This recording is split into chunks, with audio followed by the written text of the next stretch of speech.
Egypt's historic Saffron Palace, once home to the Egyptian monarchy and birthplace of the last king of Egypt, Farouk, is set to open its doors to members of the public for the first time ever, having recently been transformed into a museum. Inside its storied halls, visitors will be transported back in time to a period of grandeur and opulence that characterized Egypt's royal past.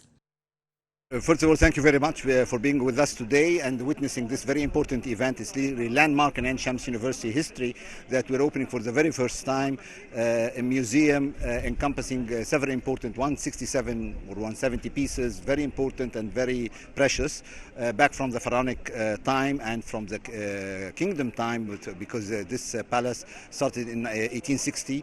Burned down in later on few years and then rebuilt in the beginning of the 20th century in the 1901, 1902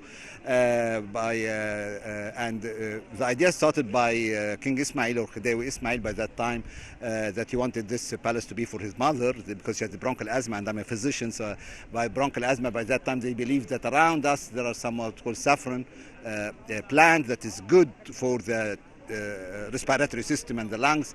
Of course, this is a myth now, but by that time they believed this. So 5,000 acres all around the palace with this landmark palace has been there for his mother and then for his two wives who became widows and lived in identical wings, if you can see on the first floor. As usual, if you live over years and years, things they deteriorate, and we wanted to conserve this very important and very historical piece of art, I would say.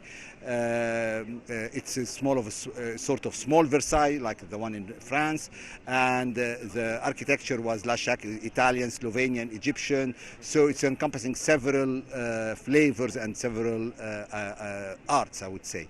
So we said, how could we conserve it and get it back to its reality? With the Ministry of Antiquities and Archaeology, we set a plan, a very ambitious plan over years.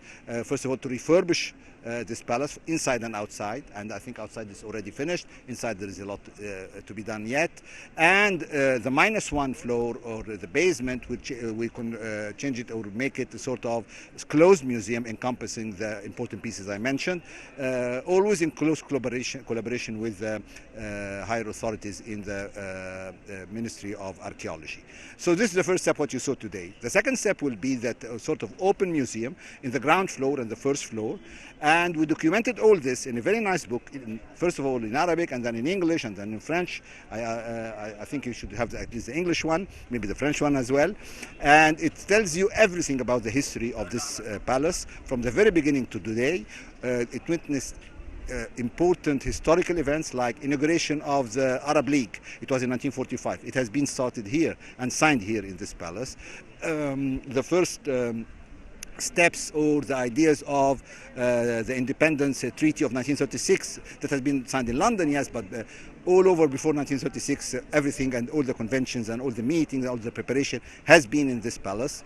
The Saudi royal family, by the founder King Abdulaziz, and all the current and previous kings were just children by that time. 70 or 75 members lived in this palace for around 20 days.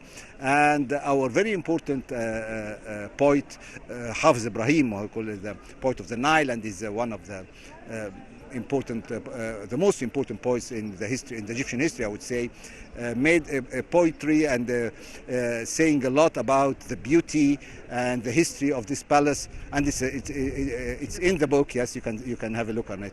So we want to conserve all this important history in the best way possible for us, for the coming generations, and to be open for not only for students in Ain Shams University and faculty in Ain Shams University, so obviously they will be the first visitors, but it will be open for everybody, from students from all universities or even schools in the pre-university period.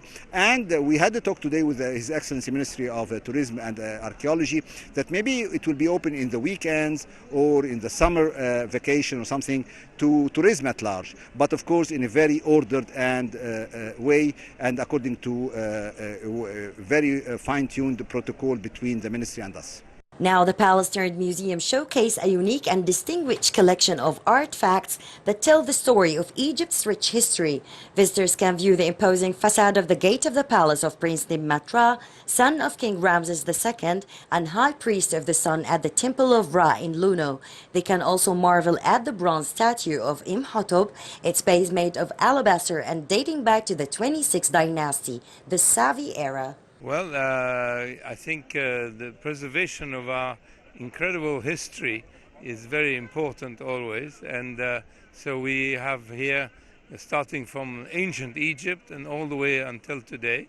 So I think it's a beautiful way of celebrating our civilization and our culture. The building belonged to Za'afaran Palace. Is actually a historic building because some important things were signed in the Za'afaran Palace for the Arab League. But before that, it was a palace which belonged to two of the wives of Khedive Ismail. So there's a very strong link with the Muhammad Ali family. It's very important to link Egypt to the whole of its past, you know, from ancient Egypt all the way to today. I think it's very important to link it all together. Za'afaran Palace is one of the most authentic places that we are so proud to have here in Egypt, and restoring this place in the modern era is not just a privilege for all the Egyptians, but also a privilege for the educational system. Shorouk Bekir, Nile TV International.